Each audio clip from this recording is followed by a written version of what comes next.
यह वीडियो सिर्फ और सिर्फ इंटरनेट पर अवेलेबल डेटा के बिहाफ पर बनाया गया है। इस वीडियो के द्वारा किसी भी पॉलिटिकल पार्टी को सपोर्ट या हेट नहीं किया जा रहा। साथ ही यह वीडियो सिर्फ और सिर्फ एजुकेशन और एंटरटेनमेंट के पर्पज से बनाया गया है। क्या गौतम अदानी भारत के सबसे बड़े स्कैमर हैं? क्या नरेंद्र मोदी और अदानी देश को लूट रहे हैं? क्या प्रधानमंत्री नरेंद्र मोदी भी गौतम अदानी के स्कैम का हिस्सा हैं? आखिर बीजेपी सरकार गौतम अदानी के मुद्दे पर बात क्यों नहीं करती? आखिर गौतम अदानी ने ऐसा कौन सा स्कैम करा है? क्यों नरेंद्र मोदी हमेशा से गौतम अदानी का साथ देते चले आ रहे हैं?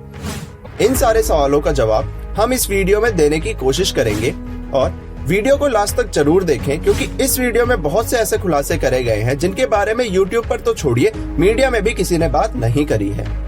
पिछले बीते कुछ महीनों में आप सभी ने एक न एक बार हिंडनबर्ग रिसर्च कंपनी के बारे में तो सुना ही होगा और साथ ही आपने ये भी सुना ही होगा कि कैसे गौतम अदानी की बहुत सी वेल्थ इस हिंडनबर्ग रिसर्च के सामने आने के बाद से गायब हो गई है। अगर जिसे नहीं पता तो मैं शॉर्ट में बताता हूँ।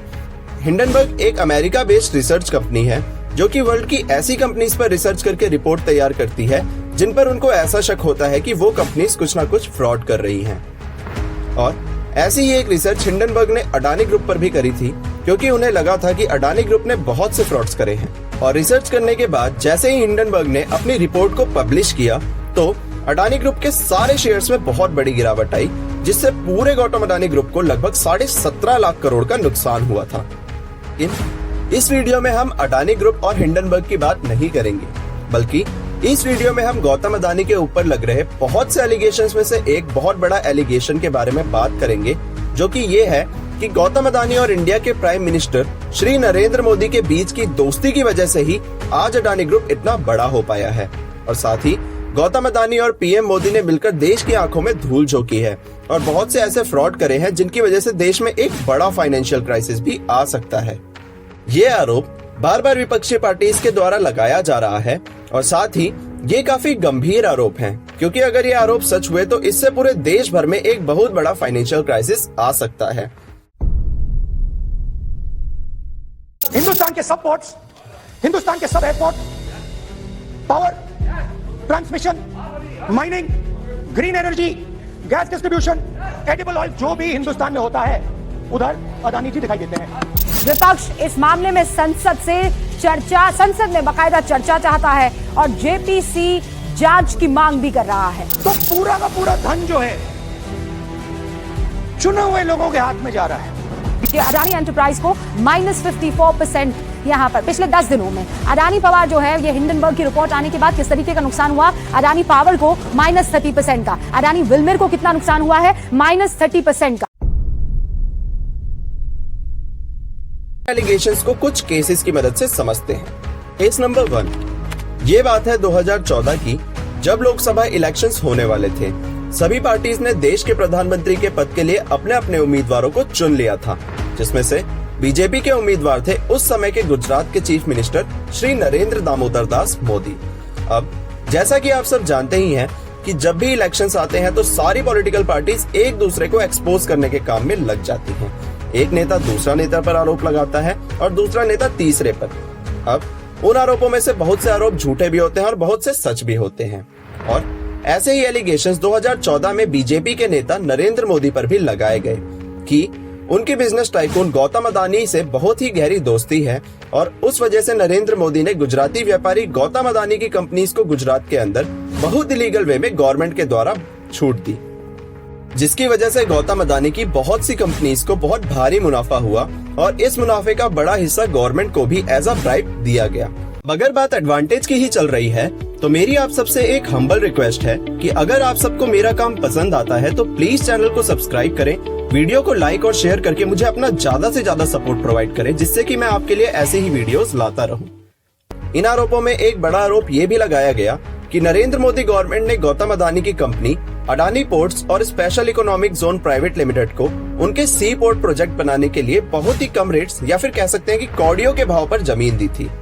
विपक्षी पार्टीज ने ये आरोप लगाया कि नरेंद्र मोदी गवर्नमेंट ने जमीनें 1 रुपए से लेकर 32 रुपए पर स्क्वायर फीट के हिसाब से गौतम अदानी की कंपनीज को अलॉट करी। लेकिन अगर देखा जाए तो किसी दूसरी कंपनी को भी अगर गुजरात में बिजनेस करने के लिए कोई लैंड चाहिए होता है तो उन कंपनीज को लैंड अलॉट होने में बहुत सी दिक्कतों का सामना करना पड़ता था, बहुत सारा पेपर वर्क करना पड़ता था और साथ ही बहुत टाइम भी लगता था। लेकिन गौतम अदानी के साथ ऐसा नहीं था, क्योंकि अदानी जी की कंपनीज को लैंड बिना किसी दिक्कत और बड़े ही कम समय में अलॉट हो गई, जो कि लगभग 16,000 एकड़ की थी, और वो भी कच्छ डिस्ट्रिक्ट के मुंद्रा ब्लॉक में, जो कि काफी सारे बिजनेस के लिए एक प्राइम चॉइस थी। लेकिन उनमें से लैंड सिर्फ और सिर्फ अदानी जी को दी गई। इन आरोपों में ये बताया गया कि टाटा मोटर्स को नैनो कार प्लांट बनाने के लिए 1110 एकड़ जमीन 900 रुपए पर स्क्वायर फीट के हिसाब से दी गई थी।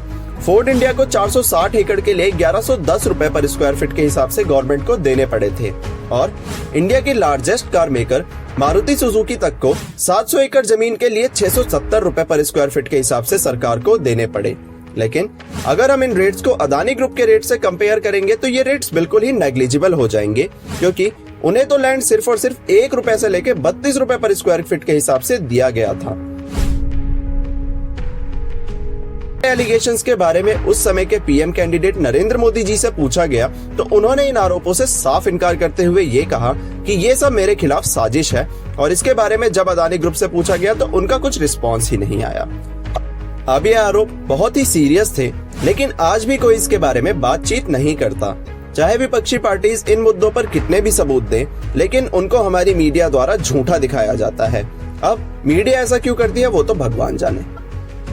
सेकंड केस में हम बात करेंगे 2018 की, जब इंडियन गवर्नमेंट ने यह अनाउंसमेंट करी कि वो पूरे देश भर में मौजूद एयरपोर्ट्स में से 6 एयरपोर्ट्स को टोटली प्राइवेटाइज करने वाली हैं, और प्राइवेटाइजेशन का पूरा प्रोसेस बिडिंग के द्वारा करवाया जाएगा। साथ ही इस बार भारत सरकार ने प्राइवेटाइजेशन के रूल्स में काफी बदलाव भी करे थे, जिनमें से सबसे बड़ा बदलाव ये था कि इस बिडिंग के अंदर वो प्राइवेट कंपनीज भी हिस्सा ले सकेंगी जिन्हें एविएशन सेक्टर का कोई भी एक्सपीरियंस नहीं है। अब यह अनाउंसमेंट होते ही बहुत सी प्राइवेट कंपनीज ने इस बिडिंग में भाग लिया, जिसमें से अदानी ग्रुप भी एक था। अब सारा का सारा पेपर वर्क होने के बाद बिडिंग का प्रोसेस करवाया गया, और गेस व्हाट, इस बिडिंग प्रोसेस में भी अदानी ग्रुप ही जीता, जिनका एविएशन सेक्टर का कोई भी पास्ट बैकग्राउंड या एक्सपीरियंस नहीं रहा था, और अडानी ग्रुप को त्रिवेंद्रम इंटरनेशनल एयरपोर्ट को संभालने का लाइसेंस दिया गया। यह डिसीजन के बाद केरला के फाइनेंस मिनिस्टर ने कमेंट करते हुए ये कहा कि मिस्टर गौतम अदानी को त्रिवेंद्रम एयरपोर्ट की 50 साल की लीज का कॉन्ट्रैक्ट दिया गया है, लेकिन इससे केंद्र सरकार की एक तरफा नीतियों के बारे में साफ दिखाई देता है। वहीं इस पर बीजेपी ने ये कहा कि बिडिंग प्रोसेस सारे रूल्स एंड रेगुलेशंस के द्वारा करवाया गया है, और सारा का सारा प्रोसेस पूरा ट्रांसपेरेंट था। थर्ड केस में हम बात करेंगे अडानी ग्रुप के लोन्स के बारे में। बहुत से रिपोर्ट्स के मुताबिक ये कहा जाता है कि अडानी ग्रुप ने बहुत सी फाइनेंशियल कंपनीज को कंट्रोल कर रखा है, जिनके द्वारा अडानी ग्रुप को बिना किसी बेसिस के लोन प्रोवाइड किया गया है। साथ ही टाइम्स ऑफ इंडिया की एक रिपोर्ट के मुताबिक स्टेट बैंक ऑफ इंडिया ने अडानी ग्रुप को लगभग 20,000 करोड़ का कर्ज दिया हुआ है, और ये बात सामने आने पर देश की regulatory body reserve bank of India ने जब इस लोन की डिटेल्स मांगी तो एसबीआई के द्वारा इस पर कोई रिस्पॉन्स नहीं दिया गया, जिससे बहुत से नेताओं ने अडानी ग्रुप पर फिर से एलिगेशंस लगाने शुरू कर दिए कि अडानी ग्रुप को बिना किसी बेसिस के गवर्नमेंट की मदद से बहुत से लोन्स दिए गए हैं, जिनसे अडानी जी की वेल्थ बढ़ सके। अब ये आरोप कितने झूठ है या फिर कितने सच, वो तो भगवान जाने। लेकिन अगर हम कंक्लूजन की बात करें तो इसमें फैक्ट ये बनता है कि गौतम अडानी, जिनकी नेटवर्थ 2013 में लगभग 7.7 बिलियन डॉलर थी, वहीं 2014 से जब नरेंद्र मोदी जी की सरकार बनी तो आज 8 साल बाद उनकी नेटवर्थ बढ़कर 150 बिलियन डॉलर हो चुकी है। लेकिन अगर इस बात को सोचा जाए तो 150 बिलियन डॉलर एक बहुत ही बड़ा नंबर है, और इतनी हाई एक्सपोनेंशियल ग्रोथ होना सिर्फ एक नेता के कार्यकाल में अपने आप में ही बड़े सवाल उठाती है। पॉलिटिकल पार्टीज का काम एक दूसरे की कमियां निकालना ही है, जो कि बहुत अच्छा भी है, क्योंकि इससे ही आम जनता को पार्टीज के लीडर के बारे में अच्छे से जानकारी हो पाती है, और साथ ही यही हमारे लोकतंत्र की सबसे बड़ी मजबूती और खूबसूरती भी है। लेकिन इस वीडियो के अंदर करी गई बातें कोई भी पर्सनल ओपिनियन नहीं रखती हैं। ये सारी बातें कुछ रिपोर्ट्स को देखते हुए बनाई गई है, और साथ ही इस वीडियो के द्वारा मैं किसी भी पॉलिटिकल पार्टीज को सपोर्ट या फिर हेट नहीं देना चाहता। वीडियो को हम यही खत्म करते हैं, और अगर आपको वीडियो पसंद आई तो वीडियो को लाइक करें, शेयर करें और चैनल को सब्सक्राइब करके हमें अपना सपोर्ट दें। जय हिंद, जय भारत।